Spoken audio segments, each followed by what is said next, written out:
Hello, I'm Paul Ferrace, Director of the USS Cod Submarine Memorial, and we're back aboard Cod on a chilly, blustery day. It's about 37 degrees in here, and I'm in the after engine room, and we're here to talk today about people wanting to leave their mark on history. At this point now, Evan's going to insert some pictures that I think we're all familiar with. Man has always had a desire to be remembered through the ages, at least to leave his mark in passing. And whether it's the Great Pyramids or a wonderful cemetery monument or graffiti on a monument, things have always been modified to record someone's presence. And here on the Cod, we have a wonderful example of how in the 1950s, the after engine room gang wanted to be remembered, or at least tell the guys in the forward engine room that they were the better motor max. So what we have here is a little bit of crew art. In fact, just about the only piece of crew art we have on Cod. The story goes that in the 1951 to 54 recommissioning of Cod for the Cold War, the after engine room guys stole a pie pan from the galley. Hopefully one of the cooks didn't catch them. That would have been hell to pay. But they took the pie pan and painted it black and did this wonderful little cartoon drawing, and these would be great to do that little insert right here. But there is the after engine room atlas holding up the Cod, SS 224 after room engineers, and on the periphery they put their names. Guys like Cordy and McCon and Daly and Shepard, Mold, and guy by the name of Carson. Well, yeah, it's all there for history. They decorated, and it survived on this equipment cabinet probably, 70 years. Because it was always here. I remember coming through as a little schoolboy in the 60s, and there it was. And it's always been here, and really a great testament. Now, interestingly, funny story associated with this.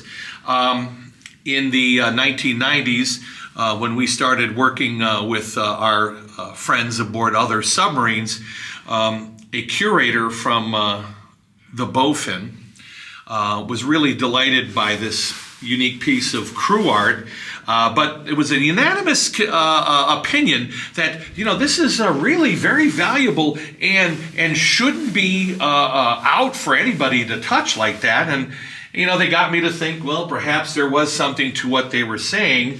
And we had an interesting discussion, 3 or 4 sub-curators in this very room. And I said, well, look, you might have a point, but I said it's been here for, at that point, let's see, 54 to 94, 40 years. It's been here about 40 years. I said, and it's never really been bothered. And one of the curators pointed out, well, look, down here, someone apparently put an L in here between the letters to turn Carson into Carlson. And the supposition was maybe some Cub Scout by the name of Carlson saw that and said, I'm going to leave my little mark there, and probably pulled out his penknife and scratched in an L. And I said, yeah, that might have been how that happened. I said, but at this point it's moot, and no one else has defaced this ever. So but I think maybe I'll look into having some kind of a plexi protection made, a la our friends on the Pampanito. They seem to be the experts on custom-made acrylic boxes for things. Well, we got involved in a whole lot of other restoration efforts, and I haven't yet gotten around to that. But after that time, we started getting some of the 50s crew, guys that whose names are on this started showing up at our reunions.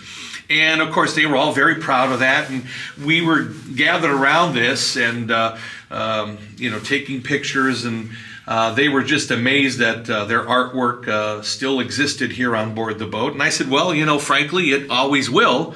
So I said, I just have to apologize.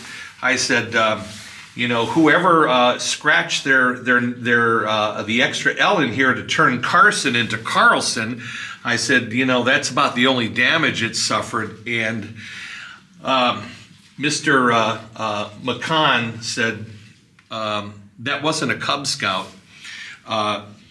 Carson transferred off the Cod and was replaced by another motor machinist mate by the name of Carlson. And he was given the option of a duty billet in the forward engine room or the after engine room. And he looked at this and said, I'm going to whip out my knife and I'm just going to put my L right here and I'll be here in the after engine room. So Carson was replaced by Carlson and didn't require much more than just scratching that little L in the plate so he could join the after room engineers. So that's a little bit of behind the scenes hidden history on Cod. We chuckled about it at the time, and it just goes to show that truth is stranger than fiction.